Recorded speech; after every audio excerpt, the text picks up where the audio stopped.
tá bom? Eu queria combinar com vocês como a gente fazer aqui esse tempo, queria propor uma dinâmica aqui, para a gente conseguir chegar ao máximo possível, explorar o máximo possível do tema, com aproveitando o tempo, ao máximo aí. O que eu queria propor? Um assunto como esse, que todos nós estamos vivendo na pele, vivenciando na pele o que está acontecendo, vai gerar muita pergunta. Além de estarmos vivendo na pele tudo isso, todos nós estamos recebendo todo dia, pelas redes sociais aí, principalmente por WhatsApp, vídeos e mensagens e textos e imagens e memes o tempo todo, mudando algumas coisas do que todo mundo está entendendo. Então, está todo mundo entendendo alguma coisa, vem outro e fala, nossa, não é assim, nossa, não é daquele jeito, a coisa não é bem assim, os números não são esses, isso aqui é mentira, isso aqui é verdade. A gente fica o tempo todo sendo bombardeado por informações. Então, perguntas, elas vão surgir o tempo todo, porque a gente está recebendo questionamentos o tempo todo, circulando, e a gente não sabe em que acreditar e como a gente raciocinar em cima disso tudo. Dessa maneira, o que eu queria propor para vocês, então, aqui, para a gente tentar equalizar as coisas, afunilar, limpar um pouquinho, como a Nathalie falou, tirar um pouco, desmistificar um pouco algumas coisas, e tentar entender um pouco melhor essa questão da pandemia e tudo que envolve. Eu vou fazer uma apresentação para vocês sobre, deixa eu mudar aqui o slide. Se fizer o barulhinho, eu volto lá para autorizar mais algumas pessoas. Mas eu queria apresentar para vocês, primeiro, uma apresentação teórica, que está prevista aqui de 40 a 50 minutos falando, que vou falar sobre o quê? Eu vou falar sobre vírus no geral, uma coisa bem básica, eu não vou ficar dando aula profunda de biologia, mas eu vou aprofundar onde precisa aprofundar para a gente entender o que a gente precisa entender aqui para as decisões pessoais que nós temos que tomar. Então, deixa eu autorizar aqui. Então, vou falar um pouco no geral sobre vírus, vou falar sobre coronavírus no geral e a história de como chegou nesse que nós estamos lidando com ele aqui, que é o SARS-CoV-2. Vamos falar um pouquinho da biologia do vírus, não é estudar vírus, mas é da biologia do vírus com a gente, a interação dele com a gente, porque isso tem tudo a ver com tudo que está acontecendo, por que da quarentena, por que as pessoas ficam doentes, por que ficam mal, por que alguns ficam e outros não, isso tudo a gente vai responder aqui. Vou falar sobre a doença em si, a Covid-19, o que a gente pode entender aí do quadro, por que do agravamento e tratamento, essas coisas. Falar um pouquinho de medicamentos, um pouco de vacina, que é a expectativa de todo mundo, o que está acontecendo, essa vacina que começou a ser testada na sexta-feira, como que é, os princípios disso daí, e o que a gente pode esperar disso, e aí vamos para as perguntas. Na hora que for para as perguntas, eu já vou colocar algumas que são as mais comuns, que toda vez que eu falo vão ser as mesmas, as primeiras ali são sempre as mesmas, e aí a gente vai tratar daquilo ali. Então, que seria sobre reinfecção, uso de máscara, tem gente que fala que pode, que é para usar, tem gente que fala que não, tem gente que fala que piora e tal. Por que existe essa controvérsia? Tem uma explicação muito clara para isso daí, para a gente separar e entender. Uma coisa que vale muito nessa situação agora é a informação ser atualizada. Muitas vezes você recebe uma coisa falando algo que é contrário ao que todo mundo está informando agora, mas aquela informação ela está desatualizada há 3 meses e por isso que ela está falando algo contrário, mas na verdade não é porque aquela pessoa teve má intenção, mas naquele momento era algo que mudou depois. Nós vamos, então, separar e procurar entender um pouco disso daí. Falar um pouquinho sobre limpeza, asepsia, os cuidados que a gente precisa fazer. Eu vou procurar não ficar abordando coisas básicas que todo mundo já está ouvindo o tempo todo, mas a gente procurar entender o porquê das coisas, tá? Falar um pouquinho de estimativas, porque todo mundo quer saber isso e perguntar o que eu posso esperar, e aí vamos para outras perguntas. E quando chegar nesse outras perguntas aqui, aquelas que não foram respondidas, eu vou respondendo para vocês, e é o que eu falei, que assim, você passou o tempo, eu posso continuar mais tempo aqui, continuo respondendo perguntas, dependendo se tiverem muitas, vamos respondendo, mesmo que outros precisam sair, não tem problema nenhum. Nessa parte das outras perguntas, o que eu vou fazer? Eu vou lendo aqui no chat as perguntas que foram sendo colocadas. Porque se a cada slide que eu for passando, cada mudança ali, a gente for parar para responder as perguntas, a gente não consegue coordenar o tempo aí para poder terminar tudo que a gente precisa falar até chegar na parte de perguntas mesmo. Então, eu queria pedir para vocês para não perderem o momento da pergunta, ou seja, pensou naquilo, depois você não vai lembrar, já escreve aqui para mim, vai ficar ali guardado, eu não vou ler agora, mas no momento das perguntas eu vou abrir e vou responder uma por uma, tá bom?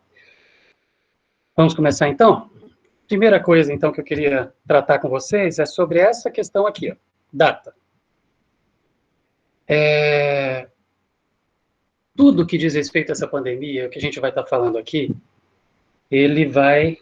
Deixa eu ver uma coisa, gente, eu preciso coordenar meu tempo. Nós estamos começando 15h44, 15h45, tá bom. Tudo que nós vamos falar aqui nessa pandemia, todas as informações que eu vou trazer, tudo que tem circulado na imprensa e vocês têm recebido nas redes sociais, as informações, elas precisam estar atualizadas. Por quê? Porque nós estamos falando de um ente novo, esse vírus, e isso eu vou explicar já, porque eu estou chamando de ente, eu vou explicar já já. Mas a atualização das informações, ela é muito importante para que você não perca o bonde, ou que você não tome decisões erradas, porque você simplesmente recebeu uma informação errada, desatualizada, ok?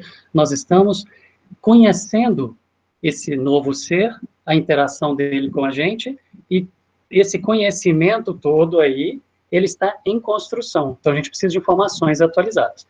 Então, as coisas, o que eu vou passar para vocês aqui hoje, as informações, elas estão atualizadas entre o dia 22, está aqui embaixo, e o dia 24, hoje, certo? Tem informações que estão atualizadas no dia 22 e eu coloco lá a data de que dia foi que eu tirei essa informação, que eu atualizei a informação. Informações que são atualizadas de hoje, elas estão atualizadas aqui com a data de hoje. Então, existem algumas coisas que são concretas, outras, elas ainda estão em construção. Quando elas estão em construção, eu vou falar, a gente está aprendendo isso ainda, mudou aquilo, ok, essa informação é dessa data. Quando veio a mudança, uma publicação nova, daqui uma semana, vocês vão ver que uma mudança de informações tem 3 dias. Que eu vou apresentar aqui para vocês. Então, mudou a informação quando? Ok, essa informação é de antes, depois daquilo a gente tem que passar a trabalhar com atualizações, né? E a gente pode, em outras oportunidades, atualizar informações também para vocês, não tem problema. Bom, continuando então aqui. Vírus, gente, por que eu chamei de ente? Se tiver dando algum problema nos slides, por favor, abra o microfone e me chama, que eu volto lá na tela lá para poder mudar, tá bom? É para estar aparecendo meu mouse o tempo todo e os slides aí para vocês sendo trocados. Por que eu chamei de ente? Porque vírus, gente, não é propriamente um ser vivo. A biologia, ela ainda não se entendeu quanto a isso. Existem pessoas que defendem, biólogos que defendem que vírus é um ser vivo e outros que não é um ser vivo. E a maioria defende que vírus não é um ser vivo. Ele não passa de uma caixinha de proteína. Vírus é considerado não um ser vivo por isso, ele é um ente. Ele é um ser que existe, é uma caixinha de proteína que guarda um material genético dentro, uma caixinha mesmo, uma cápsula. Como a gente vê nesses desenhos aqui, que tem vários formatos diferentes de vírus diferentes, aqui são fotos mesmo de vírus, ó, ok? E aqui o esqueminha deles, para a gente imaginar como que eles são tridimensionalmente, mas são caixinhas de proteína com material genético guardado dentro, com DNA ou um RNA dentro, um material genético. E o vírus, a única coisa que ele faz, o único papel desse ente, que a gente não tem nem segurança para poder afirmar que é um ser vivo, o único papel desse ente é hackear um ser vivo. Então seria uma partícula, uma caixinha de proteína com material genético guardado dentro, que ele vai invadir, que não seria, a princípio, nem mesmo um ser vivo, mas que ele vai invadir um ser vivo e hackear, escravizar, enganar esse ser vivo e botar ele para trabalhar para ele. Seres vivos são constituídos por células. Nós somos feitos de células. Qualquer ser vivo desse planeta vai ser feito de célula.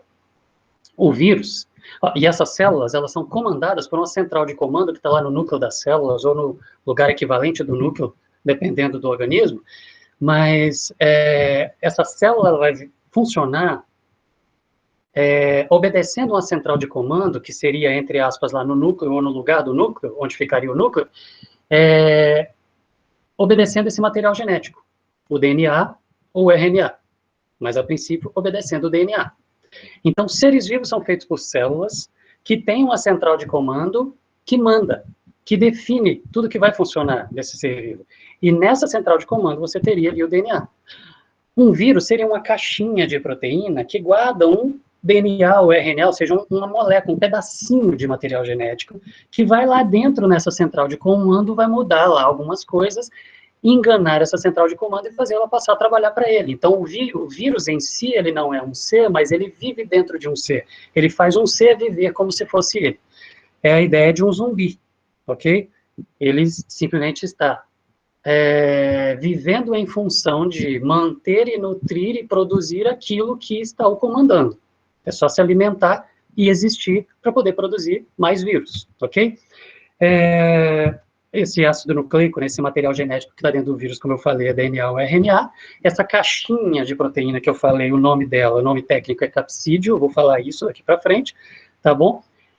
E tem alguns vírus mais complexos, e aí eu estou falando no geral de vírus, e eu vou apontando para o SARS-CoV-2, ou que é o coronavírus, que está provocando a Covid-19, que é essa doença que nós estamos lidando com ela agora. Mas tem alguns mais desenvolvidos que, além dessa caixinha de proteína, eles têm uma, entre aspas, uma película em volta, um envoltório, e esse envoltório a gente chama de envelope. E isso faz todo sentido, tem tudo a ver com o SARS-CoV-2 também, com a Covid-19, eu vou explicar daqui a pouco. Vírus são muito pequenos, gente. Uma célula, imagina que uma célula seria aquela menor pecinha de Lego funcional que montaria você. Então, tem trilhões de células montando você. O vírus, ele é muito menor do que uma célula. Uma das pecinhas de Lego que monta um organismo vivo inteiro, você. Imagina uma hemácia, glóbulo vermelho do sangue. As unidades de medida, a gente não tem nem como ficar falando de milímetro, porque a gente ficaria tendo que falar 0,0000. Então, a gente usa outra unidade de medida, que é nanômetro, para poder falar essas unidades de medida tão pequenas assim. Uma hemácia, ela teria um diâmetro de 10 mil nanômetros, um vírus tem 150 nanômetros. Ele é imensamente menor do que uma hemácia. Agora, imagina o seguinte, em 1 milímetro cúbico do seu sangue, você tem 5,5 milhões, de 3,5 a 5,5 milhões de hemácias. Em 1 milímetro cúbico do seu sangue, você tem de 3,5 a 5,5 milhões de hemácias. O vírus, ele é imensamente menor do que uma hemácia. Então, nós estamos falando de uma estrutura muito pequena, mas que faz um estrago muito grande, ok? Tão pequeno que faz um estrago tão grande. Agora, olhando para, ainda no geral de vírus, os vírus, no geral, eles têm etapas da sua existência na célula, ou seja, enquanto ele está infectando as células de um ser vivo, que é o momento que o ser vivo está doente porque está infectado por esse vírus, ele tem etapas, e essas etapas, eu não vou ficar explicando todas elas aqui, mas, no geral, essas etapas são o quê? Quando o vírus encosta na célula, encostou na célula, que a gente chama de adsorção, quando ele encostou numa célula de um ser vivo, e ele achou a fechadura entre aspas, na película, na membrana, que seria o equivalente à pele da célula desse ser vivo, e ele encontra a fechadura certa ali, que ele possui a chave para ele conseguir abrir e entrar nessa célula. Então, o primeiro momento desse ser vivo é quando ele encosta. Ele encostou numa célula de um determinado ser vivo, o vírus encostou numa célula de um determinado ser vivo, ele vai procurar uma fechadura, ele vai procurar encontrar ali aquilo que a fechadura para a qual ele tem a chave para poder entrar. Ok. Depois que ele conseguiu fazer essa associação, eu vou falar o que é essa chave e fechadura já já, são proteínas que estão interagindo uma com a outra aí, mas depois que ele encosta e que ele conseguiu se ligar a proteína que ele tem que serve de chave, com a proteína que a célula tem que serve de fechadura, e encostou, se ligou, aí ele joga esse material genético dele lá dentro. Quando ele joga o material genético dele dentro dessa célula, aí esse material genético vai trabalhar dentro da célula para poder enganar a célula e fazer a célula viver para o vírus, trabalhar para o vírus. Depois que ele enganou, o que essa célula vai fazer daí para frente é simplesmente deixar de viver para ela e fazer os papéis que ela deveria desempenhar naquele organismo, mas a única coisa que ela vai fazer daí para frente é produzir vírus. E ela vai ficar produzindo cópias desse vírus. Novos vírus, iguais a esse que infectou. Enquanto ela está fazendo isso, o que vai estar sendo usado são os organoides, ou organelas, seria, entre aspas, micro-órgãos que a gente tem dentro dessas células. Cada uma dessas células do seu corpo, ou seja, cada uma dessas pecinhas de Lego que montam você, elas representam o que o ser vivo faz. Você respira, dentro de cada uma das suas células existem micro-órgãos ou organelas que respiram, que fazem a respiração. Você faz digestão, lá dentro também tem o que faz digestão. Você produz coisas no seu organismo, lá dentro de cada uma das células também tem essas organelas que produzem as coisas que fazem síntese, que produzem, que fazem secreção, que jogam para fora. Você faz excreção, as células também têm micro-órgãos para isso. Ou seja, a célula funcionaria como um organismo. Só que ela passa a todos, seria o equivalente a todos os órgãos do organismo passar a funcionar para o vírus, ou seja, todos os micro-órgãos dessa célula, as organelas, funcionarem para o vírus, com o único papel de produzir vírus novos. É isso que está acontecendo ali. E aí, depois que ele fez todo esse papel de enganar, ele vai na etapa de liberação. Liberam os vírus novos. Uma coisa que é interessante é o seguinte, muitos dos vírus, quando eles infectam as células de um ser vivo, e eles vão chegar nessa etapa de liberação, os vírus novos vão sair, eles destroem a célula. Muitos vírus destroem a célula. Aí, quando destrói a célula, a pessoa se sente mal, se for no caso humano, né? Se sente mal, dor no corpo, febre, dor de cabeça, essas coisas. Aquele mal-estar de uma virose está todo ali e células estão sendo destruídas. Para muitos vírus são assim. Adivinha qual vírus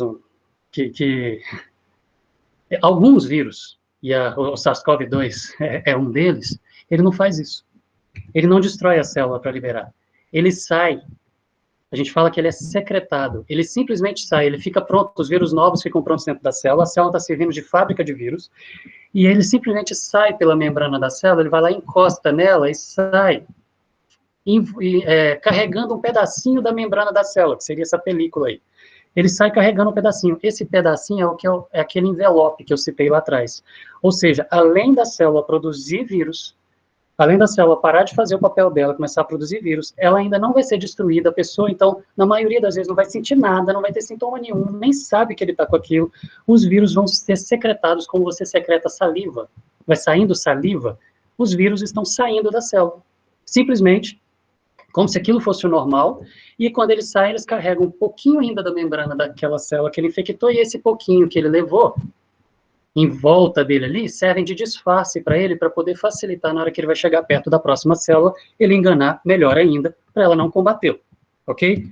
Tem tudo a ver com o SARS-CoV-2, porque ele é desse tipo, ele faz isso, o vírus da Covid-19. Agora, o que mais acontece?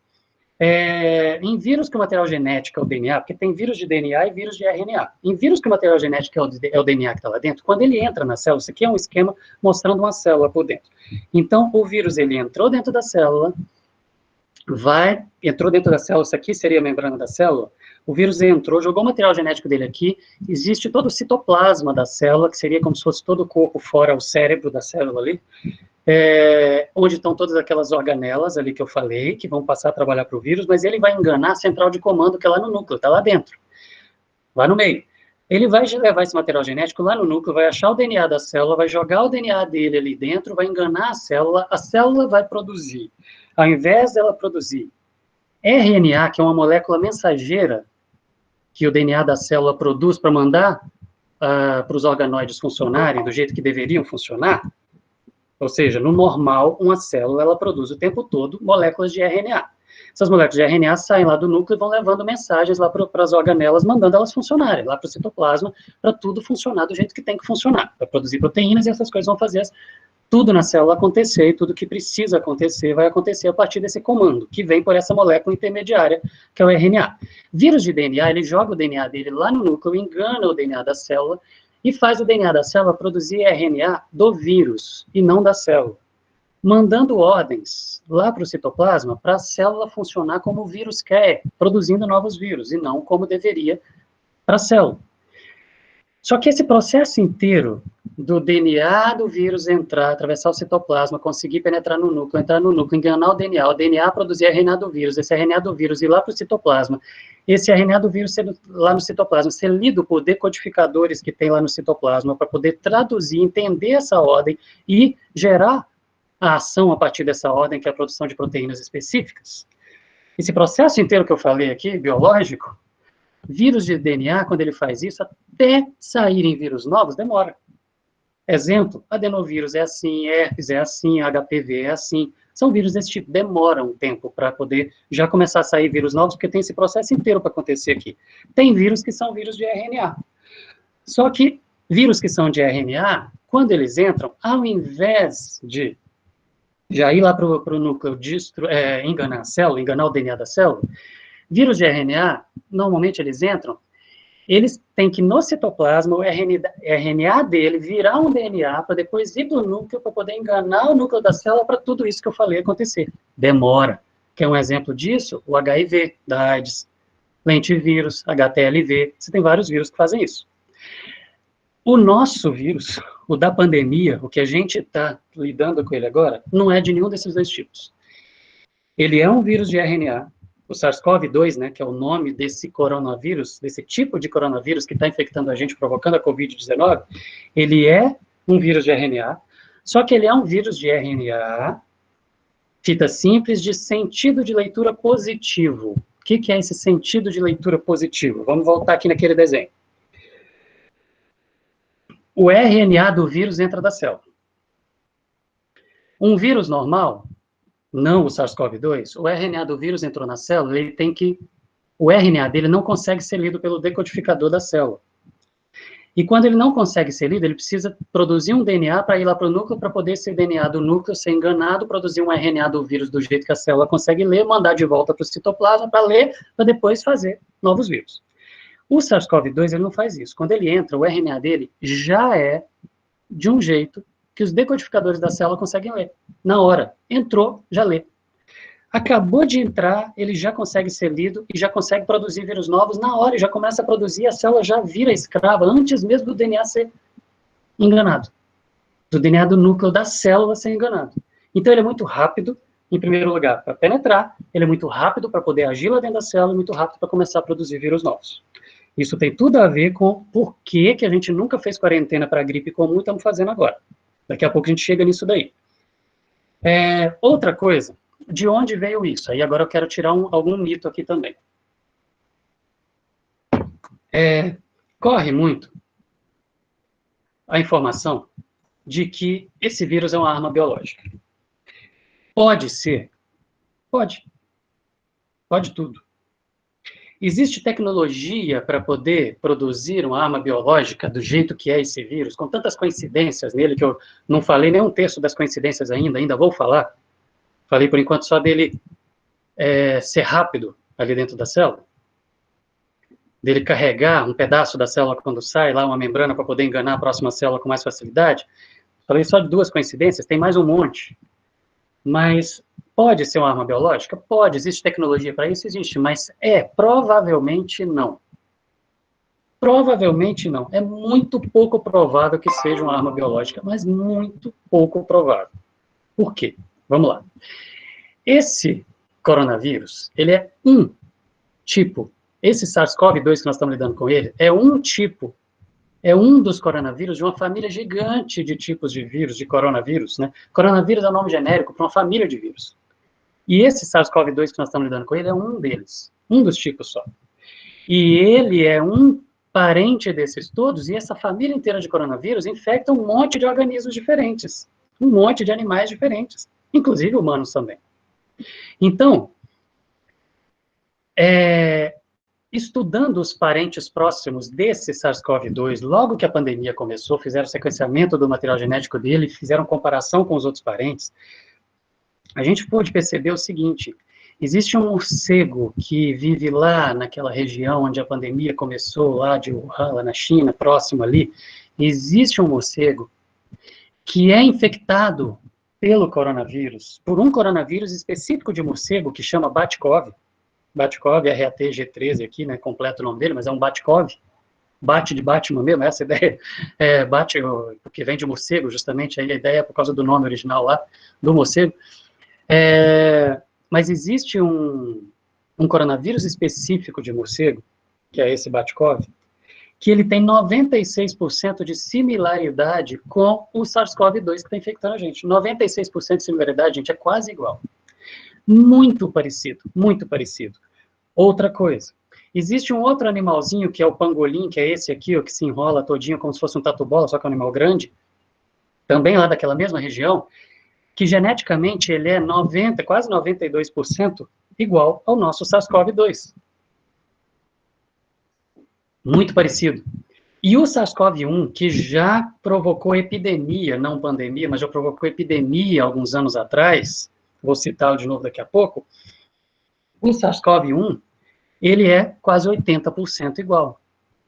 Só olhando para a genética desses parentes próximos dele aqui, tem outros também que a gente pode ir comparando, mas só olhando para a genética deles, dá para a gente poder falar o seguinte, gente, é muito, mas muito mais provável que esse vírus tenha simplesmente sofrido mutações e foi trocando de organismo para organismo até chegar aqui onde está mesmo. Ele pode ter saído do humano, ido para o pangolim, do pangolim para o morcego, do morcego para o humano jovem, ele pode ter ou feito outros caminhos diferentes, mas ele pode ter saído caminhando entre espécies e mudando a cada momento. E chegou a ser o nosso, porque ele é muito parecido. O que significa isso, gente? Eu estou falando da evolução do vírus, mas de que eu estou falando? Mutação é o que gera essas mudanças. E mutação, todos nós estamos sofrendo agora, nesse momento, todos nós estamos sofrendo mutação. A imensa maioria dessas mutações, iria causar câncer. Só que nós temos um sistema de reparo que vai lá e conserta. Então, quando a gente tem um câncer, na verdade, é porque passou batido e falhou. Mas mutação, todos os organismos estão sofrendo o tempo todo.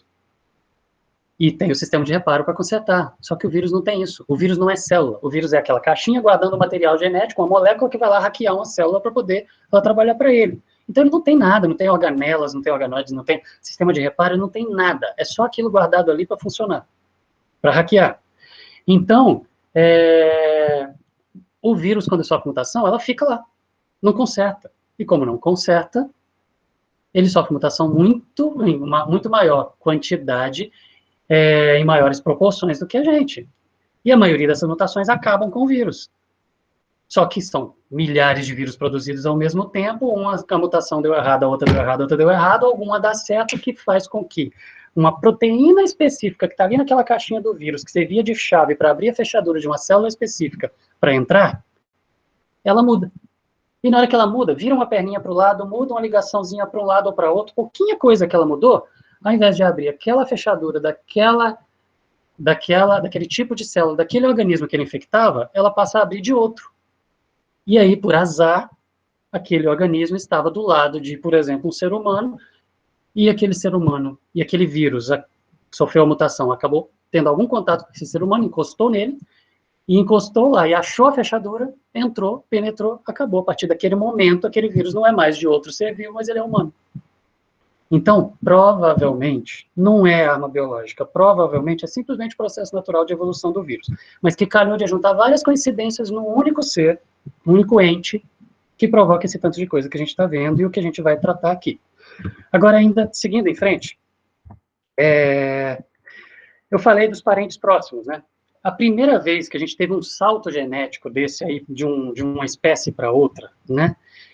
Pensando nesses coronavírus aí, infectando humanos, nessa linhagem dele aí, isso foi em 2002 com o SARS-CoV-1.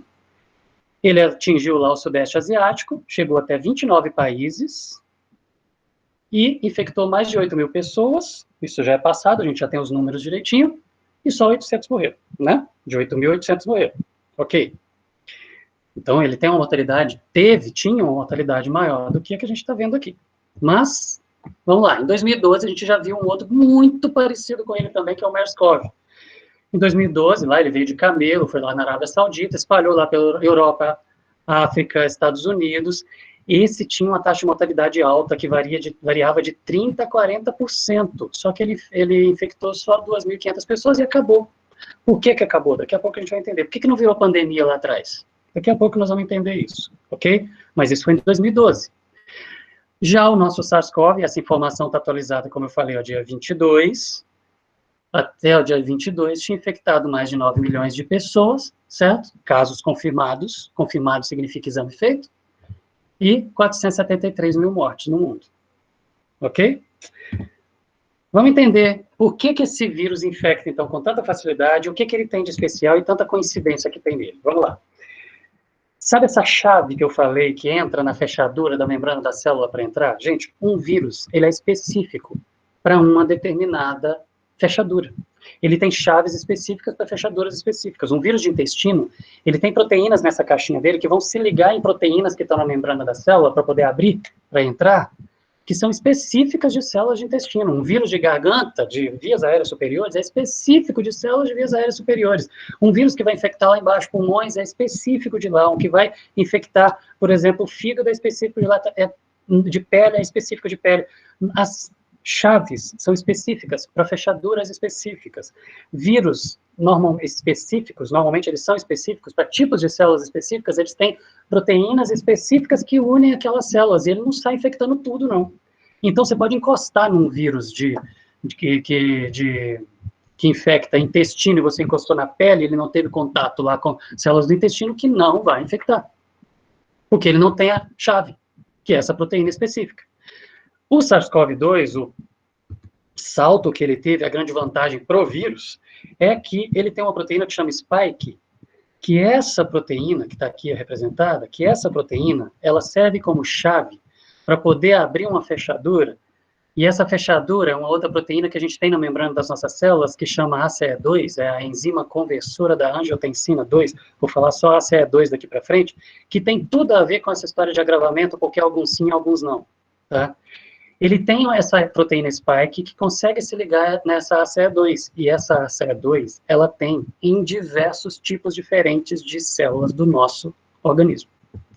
Diversos tipos diferentes. De forma que quando ele encosta numa célula, por exemplo, das vias aéreas superiores, ele já acha essa fechadura, liga essa chave, ou seja, proteína, joga o seu material genético ali dentro, como eu estou mostrando no mouse, e assim que entra, como eu falei da outra coincidência lá atrás, assim que entra, ele já vai ser lido por esses organoides ali da célula, e já vai começar a produzir proteínas. Que proteínas são essas? Proteínas que vão fazer caixinhas novas.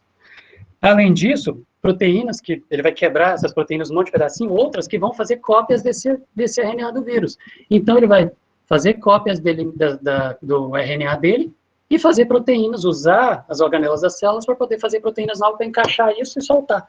E quando ele solta, ele não mata a célula, ele ainda secreta, ele simplesmente joga e sai como se fosse saliva saindo.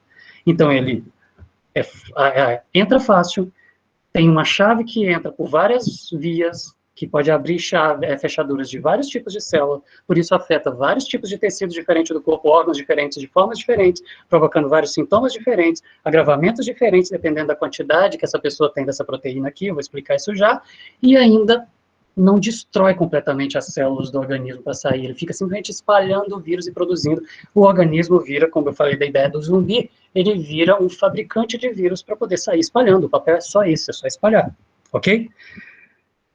Se isso aqui fosse uma aula de biologia, eu ia explicar a biologia do vírus inteirinha dentro da célula, como que isso ia acontecer. Mas aqui para a gente, como é importante para a gente entender um porquê das coisas, é isso.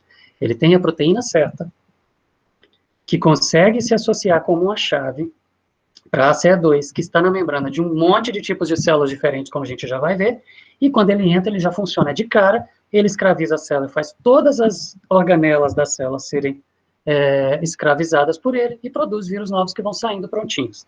Entendendo essa biologia, e é isso que foram feitos nos primeiros 3 meses da pandemia, e ainda está sendo feito para algumas informações, entendendo é que é possível você identificar medicamentos e criar medicamentos e vacinas ou tratamentos diferentes para poder você conseguir lidar com o agravamento que, para algumas pessoas, vai acontecer, ok?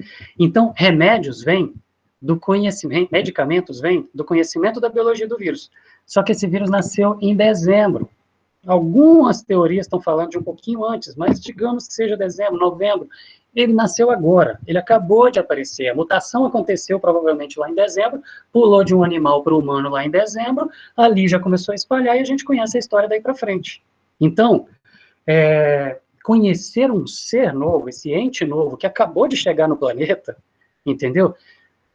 Está sendo muito rápido, é uma velocidade tão grande que vocês não têm noção. Essas coisas levam anos para poder chegar no conhecimento que a gente levou 3 meses. Só que o mundo inteiro parou de trabalhar e passou a trabalhar em função disso. Cientistas do mundo inteiro que estudavam etanol, cacau, chocolate, pararam para estudar coronavírus, SARS-CoV-2, pandemia, Covid-19, são coisas diferentes aqui de abordagens, entendeu? Diagnóstico, está todo mundo concentrado nisso, então as informações estão vindo a rodo. todo dia, uma leva gigante de informações novas chegando de algo que levaria anos num processo normal. E as vacinas? Diferente dos medicamentos, que eles vêm para poder fazer o quê? Medicamentos fazem o quê? Tem medicamentos que vão atrapalhar aqui, ó, como a heparina, por exemplo, que é usado quando o paciente dá entrada no hospital, com agravamento. Primeira coisa que o hospital vai fazer é injetar heparina nele. Heparina é um anticoagulante que vai fazer o quê? Vai torcer essa spike, a proteína spike, essa que serviria de chave, vai entortar. Vai mudar um pouquinho o formato dela, e fazendo isso, ela não consegue abrir a fechadura. Não consegue se associar, não consegue entrar. É um medicamento. Outros medicamentos vão impedir que que o material genético seja liberado lá dentro. Outros medicamentos, eles vão impedir que o material genético do vírus, o RNA do vírus, seja lido para poder produzir as proteínas. Outros medicamentos vão impedir que essas proteínas que foram, se chegar até aqui, foram feitas, que elas sejam picadas para poder fazer vários papéis. E aí ela vai ficar parada lá. Oi? Alguém quer falar alguma coisa? Tá. Então, vacina já é uma outra ideia. Existem vários tipos diferentes de vacinas. Deixa eu só dar uma olhada no tempo. Ok. Fizemos meia hora, né? Vacinas. Nós temos vários centros diferentes, 141 até no dia 22, 141 centros diferentes estudando, tentando desenvolver vacinas para poder combater esse vírus. As vacinas já não estão trabalhando nesse nível aqui, ó, celular, para poder impedir o vírus de propagar. Na verdade, as vacinas, são várias abordagens diferentes, colocando ou o vírus inativado no indivíduo para poder produzir anticorpos e combater o vírus de verdade quando ele vier, ou o vírus enfraquecido para poder fazer a mesma coisa, ou então pedaços do vírus, proteínas do vírus para poder o organismo achar que é o vírus que está ali e produzir células de defesa. O que acontece é isso, ó, quando o vírus entra, ou pedaços do vírus, ou proteínas do vírus entram no organismo, passou ali o da barreira, entrou no organismo, o organismo vai lá e vai reconhecer esse vírus. Vão ter algumas células específicas do nosso organismo, os linfócitos vão ali, reconhecer esse vírus e criar anticorpos, moléculas que conseguem combater esse vírus. Só que se eu coloquei ali vírus enfraquecido, vírus inativado ou pedaço de vírus, o nosso organismo vai lá produzir anticorpos para combater aquele pedaço que ele acha que é o vírus, e quando o vírus de verdade vier, assim que entrar, o organismo já está combatendo e não deixa a infecção prosseguir. Ou seja, quando você toma vacina, não significa que você não pega um vírus. Que você tomou uma vacina contra um vírus, não é que você não pega o vírus, você pega, só que você está preparado para poder destruí-lo antes, então você nem vai saber que você pegou, ok? Porque o seu organismo está preparado. Só que existem algumas vacinas específicas, que são vacinas de DNA ou de RNA, que são bem modernas, que são vacinas que elas colocam ali dentro o material genético do vírus dentro do nosso organismo, para poder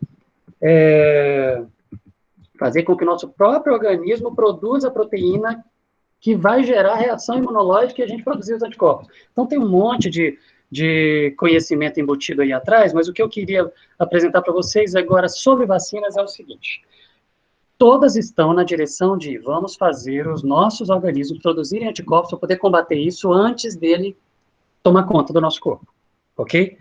Então, até o dia 22, nós tínhamos 141 centros pesquisando, desenvolvendo vacinas.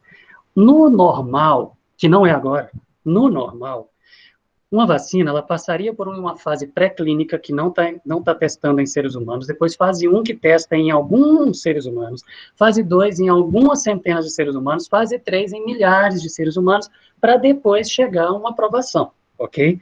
E à medida que vai aqui, pré-clínica, fase 1, fase 2, fase 3, quando ele entra aqui na fase clínica, que é a fase que está testando em seres humanos,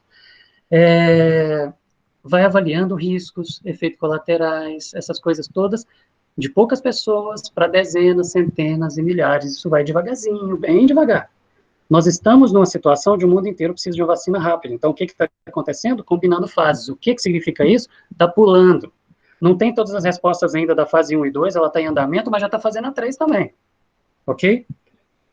É isso que a gente está fazendo. Nós não estamos seguindo o caminho normal. Por isso que a vacina vai chegar rápido, mas ela vai chegar rápido onde as fases estão sendo atropeladas. Ok? Então, até dia 22, a gente tinha 128 vacinas na fase pré-clínica, ainda não em humanos. 13 testando em humanos. Quais são elas? Não vou citar todas elas aqui, mas elas estão aqui listadas para vocês vão ter isso gravado aqui depois. Então, na fase pré-clínica, nós temos várias, a de Israel, por exemplo, está aqui, que é uma que circula muito aí pelo WhatsApp, falando que está pronta, não está, certo? Ela está aqui, pelo menos até dia 22 estava.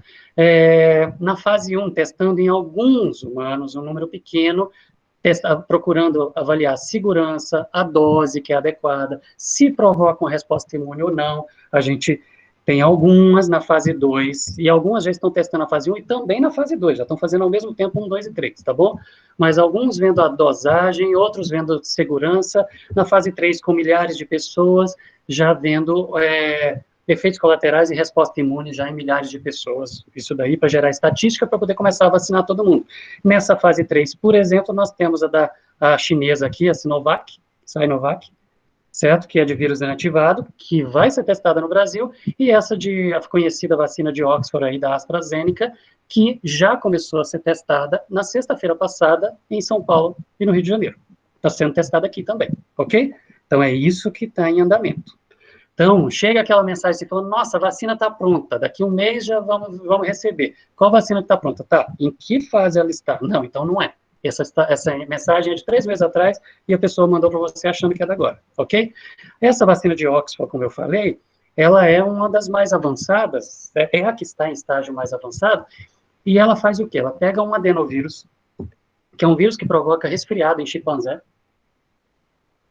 tirou o material genético dentro desse vírus, ele não faz nada para a gente, tirou o material genético dele, colocou o material genético do SARS-CoV-2 lá dentro, mas não completo, um pedaço, só um pedaço suficiente para poder produzir aquela proteína spike, aquela que abre nossas fechaduras, certo? A ACE2. E aí joga e infecta a gente. Aí o nosso corpo vai produzir aquela proteína spike. E quando produzir, o nosso corpo vai reagir, vai criar anticorpos contra a proteína spike, sem ter vírus circulando dentro da gente. E aí a gente vai estar protegido contra ele. Essa é a ideia. A princípio, os primeiros resultados dessa aqui já mostraram 90% de imunização, mas eu estou falando que isso é em andamento ainda. Se está em andamento, tudo pode mudar. E, a princípio, essa imunidade duraria pelo menos 1 ano depois que eu tomar essa vacina e teria que tomar todo ano, ok?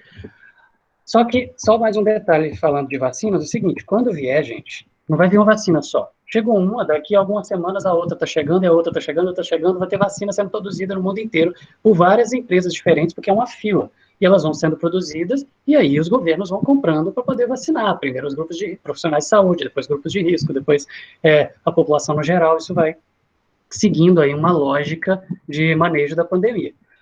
E a doença em si, assintomático, isso é arredondamento, essas estatísticas aqui, eu estou arredondando, assintomáticos, eles são normalmente 30%. Teve uma discussão aí alguns dias atrás sobre isso, por causa de uma declaração polêmica lá da OMS. Assintomático é diferente de pré-sintomático. Assintomáticos são cerca de 30% das pessoas que pegarem esse vírus não vão ter sintoma nenhum e não vão desenvolver em momento algum. Esses aí, em comparação a pessoas com sintomas leves, elas transmitem muito pouco, tem muito pouca chance de transmitir, então você poderia afirmar, como a OMS fez, de uma forma que foi mal interpretada, como assim, assintomático não transmite. Não é isso. Assintomático tem uma chance muito menor de transmitir do que um sintomático, ok? Mas ainda assim tem a chance de transmitir. Mas ainda assim eles são poucos. 55% vão desenvolver sintomas leves, e a pessoa sentiu mal-estar, não sei o que, pouquinha coisa, não precisa de ir para o hospital, não foi atrás de fazer exame, passou, acabou. Gerou anticorpos e acabou. 10% sintomas graves, 5% vão ficar em estado crítico, menos de 1% vai morrer. Aí você fala, nossa, menos de 1% vai morrer, por que isso tudo? Nós vamos chegar lá. As doenças que geram, que a gente chama de comorbidades, que são os maiores agravamentos aí que geram a maioria das mortes, são o quê? Cardiopatia. 46% das mortes no estado de São Paulo tinham cardiopatia, alguma doença relacionada ao coração, ok? Se você somar todos esses índices aqui, vai dar mais do que 100%, porque o indivíduo que é diabético também tem cardiopatia, o que é hipertenso também é diabético, então ele está em duas colunas ao mesmo tempo. Mas 46,4% das mortes tinham cardiopatia, algum problema relacionado ao coração. 35% das mortes tinham algum problema relacionado à hipertensão ou idade, certo? acima de 60 anos é grupo de risco, tem uma mortalidade maior.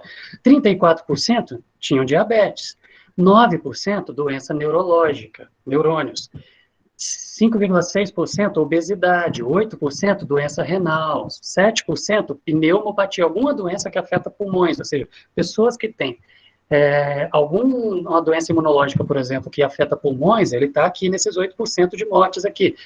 6,8% aqui, desculpa, esse 7% de morte. 5,1% imunodepressão, ou seja, a imunidade dele é muito baixa. 2,6% asma. A asma estava fora até pouco tempo atrás da lista e entrou por causa desses quase 3% aqui, 2,6%. Doenças sanguíneas, 1,6%, e hepáticas, fígado, problema relacionado ao fígado, 1,8%. Aqui estão a imensa maioria das mortes. Tem morte de jovens? Tem. Tem morte de jovens. Por que, então, pessoas sem fator de risco também têm agravamento? Isso tem tudo a ver com a biologia do vírus dentro da gente. Vamos lá. A ACE2 é a fechadura, lembra? Que é a spike, que é a proteína do vírus abre. Então, a ACE2, que é essa enzima conversora da angiotensina, qual que é o papel dela? Por que ela tem tantas células do nosso corpo? Aqui nas vias aéreas superiores, nos pulmões, nos rins, no intestino, no coração, nos neurônios, tudo tem essa ACE2, para todo lado. O que ela faz? No nosso organismo, ela abaixa a pressão.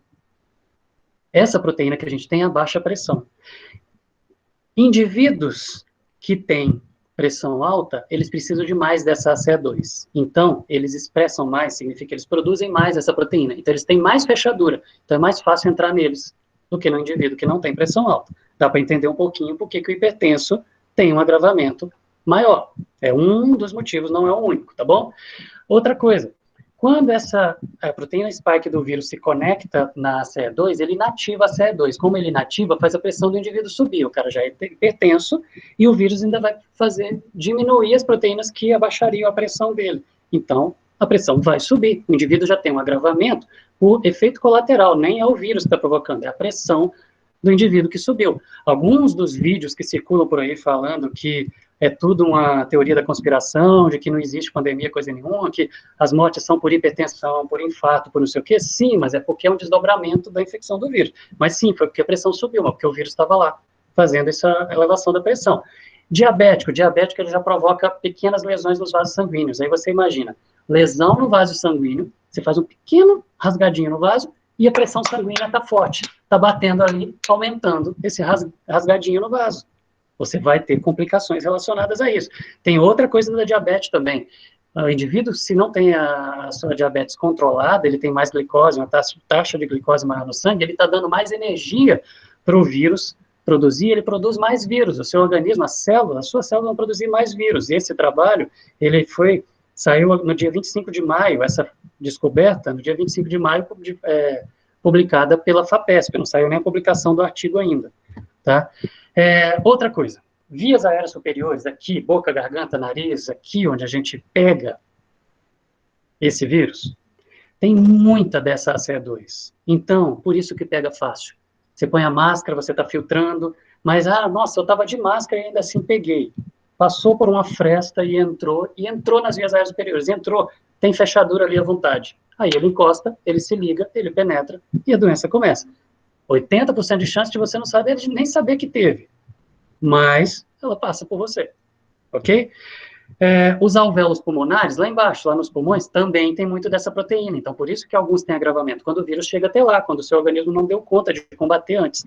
A maioria das pessoas que pegarem não vão nem perceber que tiveram, porque o corpo vai dar conta, o seu organismo vai dar conta de combater esse vírus aqui, ó, nas vias aéreas superiores, enquanto está aqui a infecção.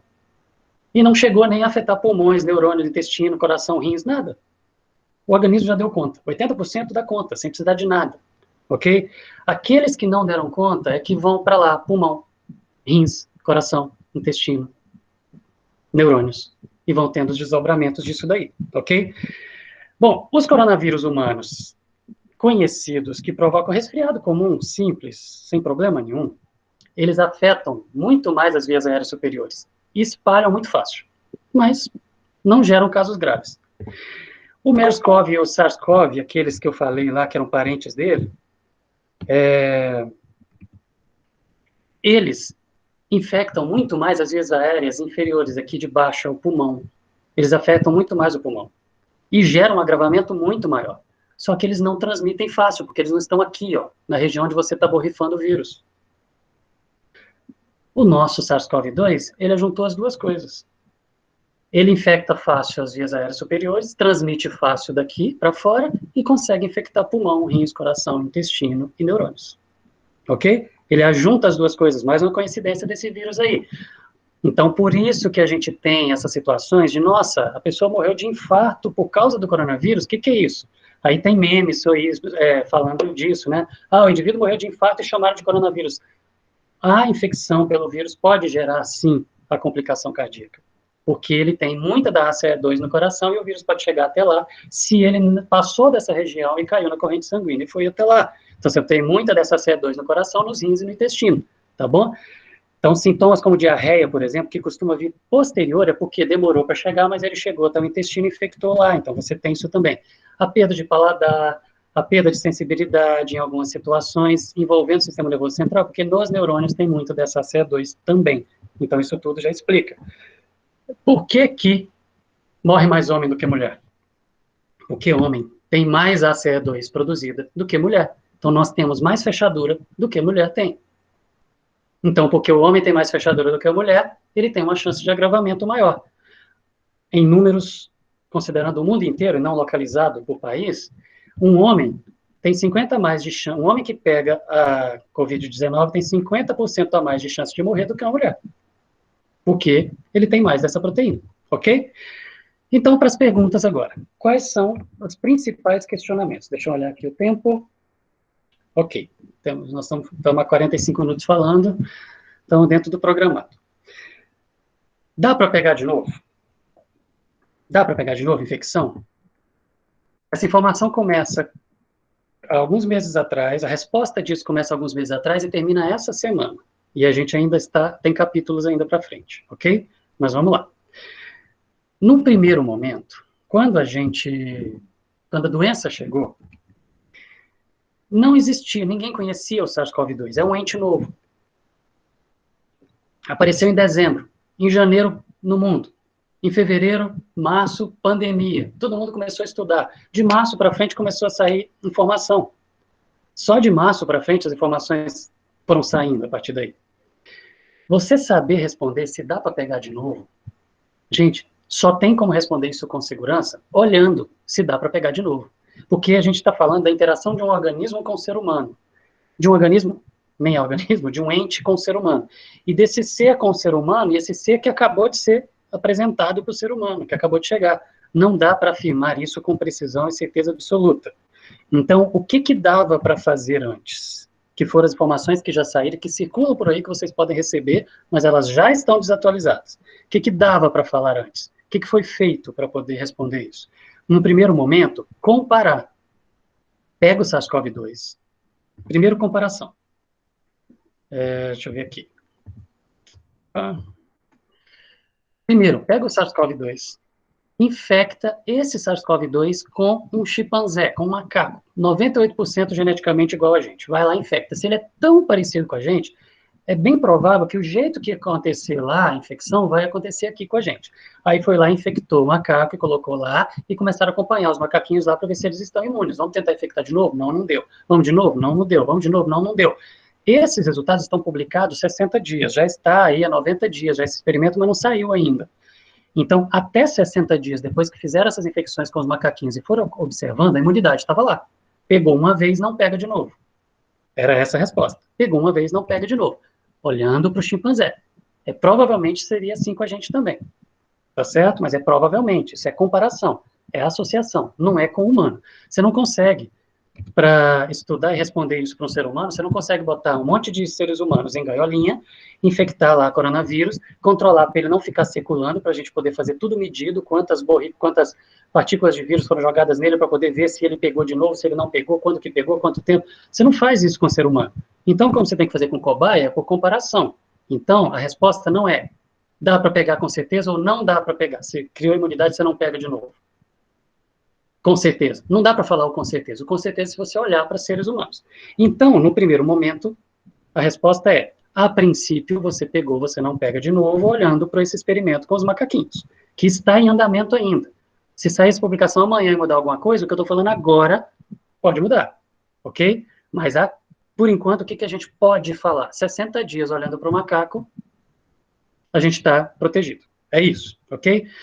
Só que, olhando para o SARS-CoV-1, aquele lá, parente dele, que pegou humanos, e olhando como que foi o comportamento da imunidade para esses seres humanos que pegaram o SARS-CoV-1 e se recuperaram, olhando para eles, dá para poder comparar, então, e ver se dá para pegar de novo. Ali deu para perceber essa imunidade caindo. Olhando para o SARS-CoV-1, o parente próximo desse nosso vírus, a imunidade durou de 2 a 2 anos e um pouquinho menos, até 3 anos já acabou a imunidade, e pega outra vez. Então, para o SARS-CoV-1, a imunidade duraria 2 anos. Se esse nosso fosse igual, duraria 2 anos. No macaco, o nosso já durou 2 meses. Então, você está garantido por 2 meses e provavelmente algum tempo aí que vai até 2 anos. Para poder saber o que é esse provavelmente algum tempo, eu precisaria olhar para seres humanos, né? Que é o próximo slide. Mas nesse aqui agora, coronavírus que infectam gato, cachorro, vaca, pintinho, coronavírus que infectam aves, né? Eles não geram imunidade. Para esses outros animais, pega de novo. Igual dengue. Você pega outra vez. Ok? Aí vieram os primeiros resultados de observação em seres humanos, que saiu essa semana. E pelos resultados dessa semana, dia 18, ok? Foi essa semana passada. Resultado que foi publicado na Nature Medicine, que é a revista de fator de impacto maior do mundo para esse tipo de informações, ok? Foi um trabalho bem feito, direitinho. A informação foi o seguinte: para aquele grupo de pessoas que foi acompanhada, que foi um número muito pequeno, é isso que está aqui, ó, N pequeno. A amostra foi muito pequena, se não me engano, foram 37 pessoas, um número muito pequeno de indivíduos que foi observado, que pegaram o SARS-CoV-2, a imunidade deles veio caindo de forma que em 3 meses eles já estavam em condições aparentemente de pegar de novo. Então, o que este trabalho que saiu essa semana, que agora está circulando as informações nas redes sociais, o que de fato esse trabalho está falando? Ele não está falando que você tem imunidade para o resto da vida. Ele não está falando que tem 2 anos de imunidade, como se suspeitava até uma semana atrás. Ele não está falando também que você pega de novo logo de cara. Ele está falando que parece, tudo indica, por uma amostra pequena, de que até 3 meses você está imune, depois de menos de 3 meses você já não está imune mais e você pode pegar outra vez. É isso que esse trabalho está falando. Esse trabalho não está falando de outras formas de imunidade que ele não explorou ali, ele explorou anticorpos, ok? A gente tem outro tipo de imunidade também, que ele não explorou, então isso é um capítulo que ainda vem, a gente ainda vai saber. E ele não falou também se essa segunda vez que a pessoa vai pegar, se ela vai ter um agravamento menor, porque pode acontecer isso, pegar de novo e não ter um agravamento como poderia ser da primeira vez, ok? Então, o que nós temos hoje? Hoje, data de hoje, para poder falar sobre reinfecção. A princípio, você pegou, você não pega de novo por cerca de 2 a 3 meses, ok? Depois de 2 a 3 meses, a gente ainda não sabe. Daqui 1 mês vamos saber, daqui 2 meses vamos saber, daqui 3 meses vamos saber, se a gente vai prolongando isso daí, esse estudo. Novos estudos vêm ainda para poder a gente aumentar essa informação. Mas hoje, o que eu posso saber? Peguei, eu tenho aí 2 meses que provavelmente não vou pegar, e provavelmente, se pegar, vou ter um agravamento menor. É isso, ok? Só isso, por enquanto. Agora, o que mais? Por que a gente tem que limpar a mão, lavar a mão com álcool, sabão, com água sanitária, hipoclorito, né? O que é isso daí? Tem um monte de soluções diferentes para poder limpar. Por que o sabão é melhor? Porque o sabão dissolve, entre aspas, aquela capinha do vírus que quando ele sai de uma outra célula, ele vem carregando. O sabão, ele vai simplesmente dissolver aquela capinha imediatamente, em segundos, na hora que você coloca ali em contato com o sabão, ele vai dissolver aquela capinha do vírus e vai desmontar o vírus, e ele vai embora com a água. Não existe nada melhor do que água com sabão para poder desinfectar, limpar as superfícies. Nada melhor. Você lava a sacola, você limpa as coisas do supermercado, borrifando álcool, se você puder passar água com sabão, isso aqui é a melhor coisa que tem, ok? Depois eu sei que vem algumas perguntas aí sobre sacola e supermercado também, a gente fala isso na hora das perguntas. E a disseminação? Eu sei que vocês tiveram ontem com o Guilherme uma sessão aí de perguntas e respostas, e algumas pessoas fizeram perguntas a respeito disso. Ele me falou isso ontem à noite. Aí eu falei com ele que tinha isso daqui para poder responder para vocês. Como que espalha? Espalha por gotículas. Gotículas que vão sair enquanto o indivíduo que está e não sabe que está com aquela doença, ele está falando, tossindo, espirrando, como eu falo sempre, borrifando o vírus. O quanto que sai dali muda em relação à fala, tosse, espirro, claro. Mas enquanto uma pessoa infectada, mesmo que ele não saiba que está infectado, ele está ali colocando ar para fora aqui, dessa região, ele está colocando gotículas para fora, carregando o vírus. Uma única tosse, ela pode produzir até 3.000 gotículas. É muito vírus que sai. É muito vírus que sai. Por isso que a máscara é muito importante. Embora tenha as pessoas que ficam falando, não, use máscara. Use. A máscara é importante. A máscara é importante por quê? Porque essas gotículas que saem, se você está transmitindo, se você estiver sem a máscara e você tossir, você vai mandar essas gotículas até quase 4 metros de distância. Isso se espalha num raio de 4 metros de distância de você. Ok? Se você tiver com máscara, isso vai se reduzir a poucos centímetros. Cerca de 40 centímetros. Ah, mas tem máscara boa, ruim, melhor, pior? Máscara. A média da proteção que a máscara vai dar para poder impedir que você... Deixa eu autorizar aqui. A média de proteção, de eficiência, entre aspas, da máscara é de 80%. Tem máscara que vai dar 90 e poucos por cento, tem máscara que vai dar 70%. Na média, você vai ter aí 80% de proteção. Proteção para quê? Para os outros, para você evitar esses 4 metros de raio que você está transmitindo sem saber, para poucos centímetros, e aí dali desce.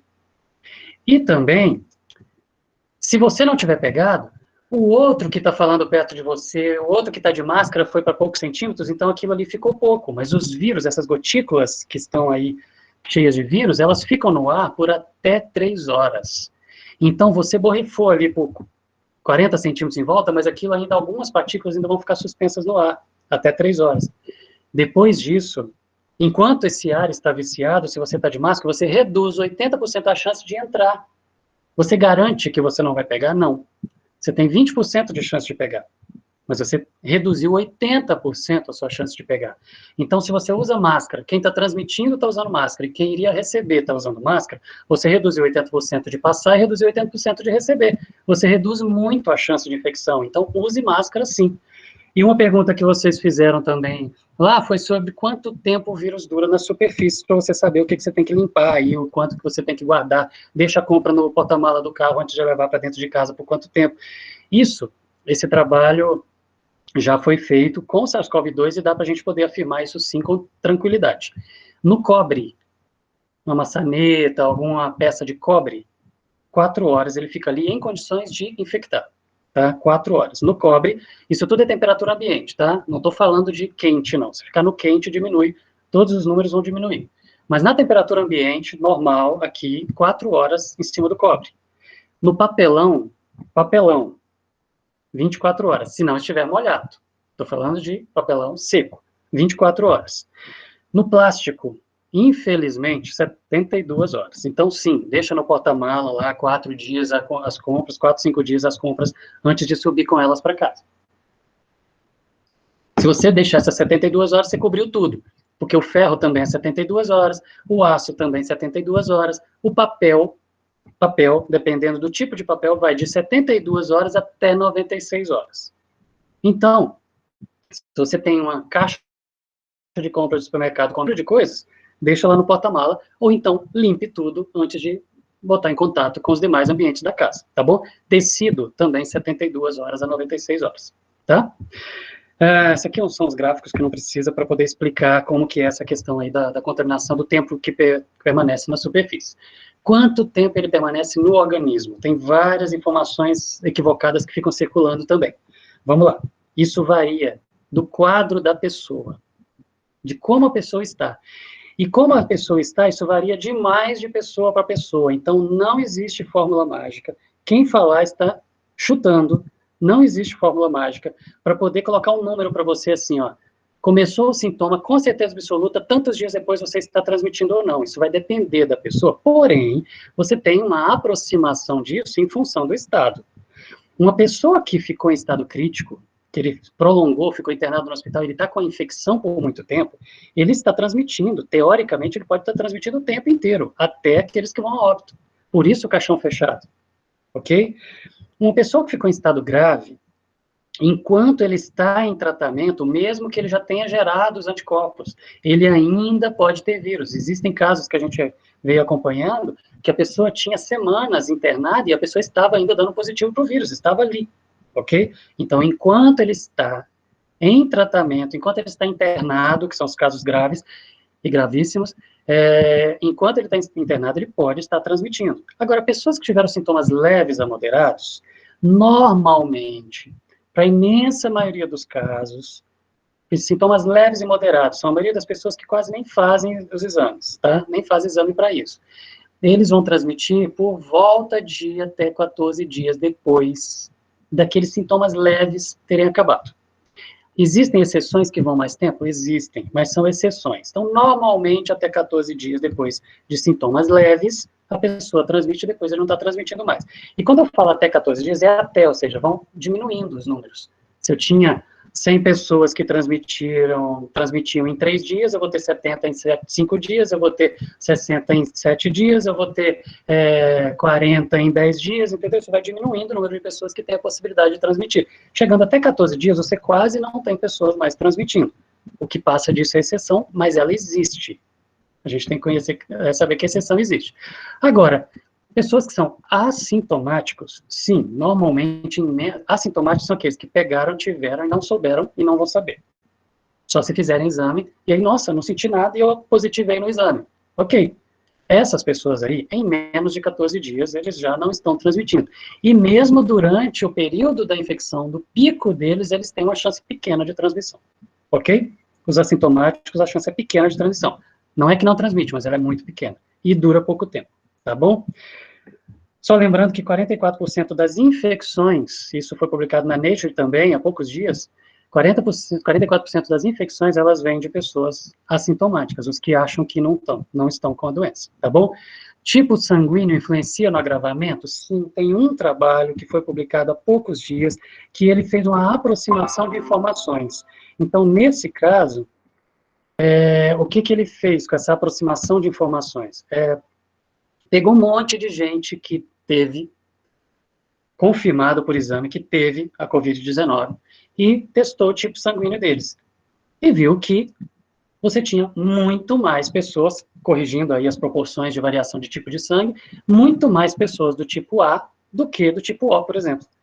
De forma que, então, conclui-se que pessoa que tem sangue tipo A tem 45% a mais de chance de ser infectado do que pessoas que têm o sangue tipo O. Isso é comprovado? Não, isso é aproximação, é conclusão, ok? Olha para as pessoas que pegaram e a maioria tem sangue A, quase a metade tem sangue tipo A, ok? Então, o sangue tipo A, ele dá maior chance de pegar. Essa que é a ideia, corrigindo aí equalizando a variação de quantidade de tipo de sangue. Então, é uma conclusão. Para poder falar que isso é assim mesmo, tem que fazer experimento mesmo em laboratório para provar isso, ok? Mas, a princípio, sangue tipo A tem maior chance de pegar e ter agravamento. Quando, eu acho que essa é a última, quando nós vamos voltar ao normal? Quando a pandemia termina? Isso é uma pergunta que todo mundo faz. Quando que a pandemia vai terminar? Não é essa a melhor pergunta. Não é quando a pandemia vai terminar. A melhor pergunta é quando voltaremos a circular sem preocupação. É isso. Porque com a pandemia a gente vai continuar convivendo por muito tempo, ok? Aqui eu estou falando de dados do dia 22, tá bom? Da nossa região aqui, Campinas e região. Olha só. A ideia dessa quarentena não parece estranho falar dessa maneira, mas a ideia dessa quarentena não é evitar simplesmente mortos, não é isso. Porque a mortalidade ela é menos do que 1%. Quando você olha na imprensa falando mortalidade, nossa, está em 4%, 6%, isso daí é porque é calculado em cima dos indivíduos que testaram. Só que os indivíduos que nem tiveram sintomas ou sintomas leves e não fizeram exame, eles não estão nessa conta. Então dá uma mortalidade maior. Não é, a mortalidade ela é perto de 1%. Mortalidade real. Esses indivíduos que... desculpa, eu me perdi aqui, deixa eu voltar aqui no slide. Ok, estou falando sobre quando é que a pandemia vai acabar. O foco da quarentena não é olhando para esse 1% de mortalidade, mas é para esses 15% de agravamento. É isso. Esses 15% de agravamento, a pessoa vai precisar de hospitalização. Para um tipo de vírus que tem tantas coincidências, que faz com que transmita fácil, pegue fácil, desenvolva fácil, e 15%, então, espalharia muito rápido na população inteira. 15% terem agravamento e precisar de hospitalização, não existe sistema de saúde que dê conta sem gerar caos. Então, por isso, quarentenas, e os governantes, os gestores públicos, eles vão tomando as suas decisões estratégicas em estados diferentes, em países diferentes, de como vão fazer esse tipo de quarentena. Isso são estratégias de manejo de populações em relação à pandemia, que cada gestor vai tomando suas decisões. Mas a quarentena, seja de qual forma que for, ela é necessária para poder fazer o famoso achatamento da curva, para poder diminuir o número de infectados ao mesmo tempo, para poder diminuir esse 15% de hospitalização, para não acontecer a situação da pessoa ir para o hospital e não consegue nem chegar na rua do hospital, e não tem vaga no hospital, e não existe nenhuma vaga na cidade. Quando a gente olha para Campinas, por exemplo, no dia 19, isso aqui, da data do dia 19, não, uma semana antes, dia 12 de junho, esse gráfico aqui. Se a gente olhar para Campinas na semana de 12 de junho ali, que estava fechando ali no 12 de junho, a curva de novos casos por dia, e esses novos casos são o quê? São casos com agravamento, que foram para o hospital e que o hospital julgou que era um caso que precisava de exame, que tinha agravamento e, portanto, fizeram o exame. Ok? Esse gráfico, ele pega os indivíduos que fizeram o exame porque tiveram necessidade de ir para o hospital. Ok? Então, os sintomas eram nítidos, claros. Essa curva de novos casos por dia, com algum tipo de agravamento, ela estava equilibrando aquilo. A partir do momento que ela não estava mais subindo, ela estava entrando em equilíbrio, lá no 12 de junho. Como ela estava entrando em equilíbrio, aí, não só a Prefeitura de Campinas, mas várias prefeituras, né, vários locais diferentes, falaram, então agora nós podemos liberar o comércio, que é o que todo mundo quer liberar mesmo, para poder a economia girar, para as pessoas receberem o dinheiro para levar para casa, né? Aí, nesse momento, vamos liberar o comércio. Liberar o comércio significava o quê? Restrição, X% de lotação, pessoas esperando lá de fora, distante umas das outras, não um do lado do outro. Não é aquele aglomerado que a gente viu na 13 de maio. Não é aquilo. Ok? O que aquilo provocou? Uma semana depois, olha para aqui, gente. Aqui, ó. Essa linha aqui, ó, 371, isso aqui era uma sexta-feira antes, 12 de junho. Olha aqui uma semana depois, 2.197, de 300 e pouco para 2.000 e poucos casos que precisaram ir para o hospital. Ok? Em uma semana, depois daquele AUE. Se liberasse o comércio e as pessoas fossem seguindo as regras, vamos devagar, faz fila, horários espaçados, tem muita gente, não vou, espera, vamos aos poucos, vamos em horários diferentes, não aglomera, dava para poder, essa estabilização de curva aqui, ó, ela ficar mais ou menos reta. E se fosse assim, a gente teria leitos disponíveis, que é o que eu estou vendo aqui em região de Campinas, nesses gráficos. Ou seja, se a gente conseguisse modular e deixar todo mundo aqui, vamos liberando o comércio devagarzinho, a população não vai todo mundo de uma vez, espera para ir no dia seguinte, no outro, quem pode esperar, e vamos devagar, a curva aqui, ela ia ficando reta. Ficando reta, você deixava o comércio funcionando e você continuava tendo leitos. Região de Campinas, por exemplo, não tem mais vagas. Ontem tinham 9 vagas em hospitais públicos em toda Campinas. Só 9 vagas. Só 9 leitos em hospitais públicos para Campinas. Em outros hospitais particulares, você tem leitos, de forma que a média estava dando 73%.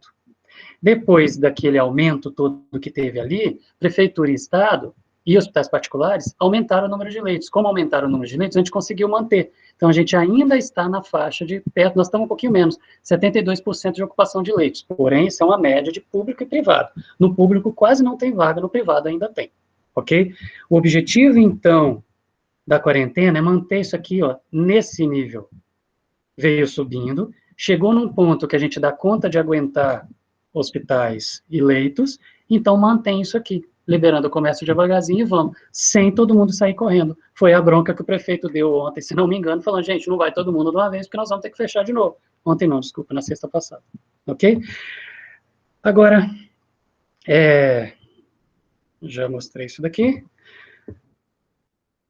Hoje, por exemplo, uma extrapolação que a gente pode fazer, existem 3 formas de fazer o cálculo disso, eu peguei a mediana, só uma informação para completar aqui hoje, a gente teria na região de Campinas, baseado nos números que a gente tem de resultados de exame confirmados, a gente teria hoje, circulando por Campinas, sem saber que tem o vírus, cerca de 100, Campinas não, desculpa, pela região de Campinas, as cidades em volta também, cerca de 140 mil pessoas assintomáticas ou com sintomas leves que nem acham que estão com nada. Ok? 140 mil circulando hoje, transmitindo. Tá bom? Isso dá para poder estimar. Estimar, tá, gente? Isso é estimativa. Isso se repete também para São Paulo. A curva está ali, ó, mais ou menos estabilizando, e aí o que o governo está tentando é fazer isso. Vamos liberando controlado para poder manter isso aqui. Nós vamos continuar convivendo com essa pandemia, gente, por muito tempo. Mas vamos manter esses gráficos aqui, ó, onde eu estou com o mouse, mantendo em linha reta. Porque em linha reta não tem ninguém morrendo por falta de atendimento. Quem está morrendo é por agravamento da doença, mas não por falta de atendimento. Assim, você mantém essa mortalidade perto de 1% e não bem maior, porque você tem 15% da população precisando de hospital e não vai ter. É esse que é o objetivo. Você olha para o Brasil, a mesma coisa. Aquele salto do dia 19, olha aqui, ó, no Brasil também teve. Isso foi um impacto no país inteiro. Olhando isso pela semana, não pelos dias, pelo dia específico, a gente também teve. Ok? Bom, tinha mais uma, desculpa, eu falei que era a penúltima. Tudo não passa de uma conspiração política, que eu imagino que talvez venha uma pergunta dessa, e essa realmente, deixa eu mostrar para vocês que é a última. Ó, esse aqui é o último slide, que eu estou atrasado agora. Como que eu posso responder se isso não passa de uma conspiração política no mundo inteiro? Porque isso corre, circula pelas redes sociais também. Vamos lá. Vamos pegar 2019 e 2020. Esse gráfico aqui, né? Ele esses padrões que eu estou enxergando aqui, eles são os dados oficiais do governo, do registro de mortes que é feita em cartório. Os cartórios, eles precisam registrar isso. Porém, os cartórios, eles registram, eles têm 72 horas para registrar a causa de morte, só que eles estão com atraso. Como eles estão com atraso, eu coloquei aqui o atraso que os cartórios estão, a gente consegue calcular isso, eu vou mostrar para vocês, e aí a gente consegue responder isso. Será que não é tudo uma conspiração? Vamos lá. Em 2019, entre mortes por pneumonia, síndrome respiratória aguda grave, Covid-19, que não tinha, insuficiência respiratória e a sepsemia, que é algo que faz parte do agravamento também da Covid ali, pode fazer parte também, a gente teve 140 mil mortes no Brasil, 140.678, essa atualização é de hoje, em 2019. Para o mesmo período, de 16 de março, eu estou falando 2019, de 16 de março a 24 de junho, hoje. Para o mesmo período em 2020, ou seja, de 16 de março a 24 de junho, nós tivemos 165.825 mortes, para o mesmo período. Ou seja, um delta aí, um aumento de 25 mil mortes. Então, a gente já teve 25 mil mortes pelos mesmos motivos que são o desdobramento da Covid-19, tá bom? Então, por outras causas no ano anterior, por outras causas esse ano, está aqui também. E o da Covid-19 não estava lá, aqui agora soma, eu tenho Covid-19. Então, eu tenho um aumento de 25 mil. Porém, esse 25 mil não é o número real para esse site. Esse site do governo, ele tem um prazo que os cartórios ainda têm para poder registrar. E onde que eu descubro o atraso dos cartórios? É porque o próprio governo federal, mesma fonte dos dados, tá? O próprio governo federal, ele informa hoje que pessoas que morreram por Covid-19 no Brasil, certo? Até hoje, com exames confirmando isso, foram 52.645. ok? Esses números são de ontem, mas eles estão reportando isso hoje, né? Então, 52 mil menos as 45 mil mortes que estão confirmadas por Covid-19 ali, que já estão confirmadas, eu tenho uma diferença, um atraso, um suposto atraso aí, de 6 mil mortes.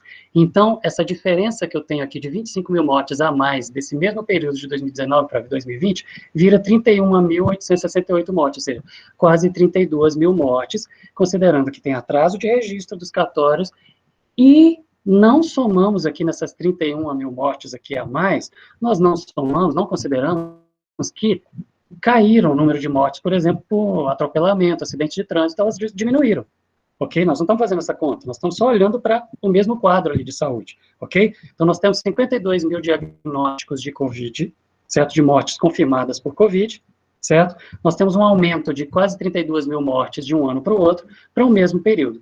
32 mil mortes em quarentena, todo mundo em quarentena, gente, é suficiente para poder falar que isso não é uma conspiração. É uma hecatombe? Vai todo mundo morrer? Não. A mortalidade é menor do que 1%. E ela precisa ficar nesse ponto. Para isso, a gente precisa ter consciência. O que a gente pode fazer? Pode. Eu posso trabalhar, eu posso... o manejo, os gestores estão fazendo. Então, está liberado para voltar ao trabalho? Ok. Em que condições? É assim, cumpra. É obrigado a ser de máscara. É horrível. Ponha. É obrigado a fechar a tampa do vaso na hora que vai dar descarga. Faça. Tudo o que for recomendado, faça. É o papel que cada um de nós tem que ter para que a gente consiga manter isso nessa faixa e ter realmente uma mortalidade de 1% só. E não maior, por um descontrole ou falta de responsabilidade de cada um.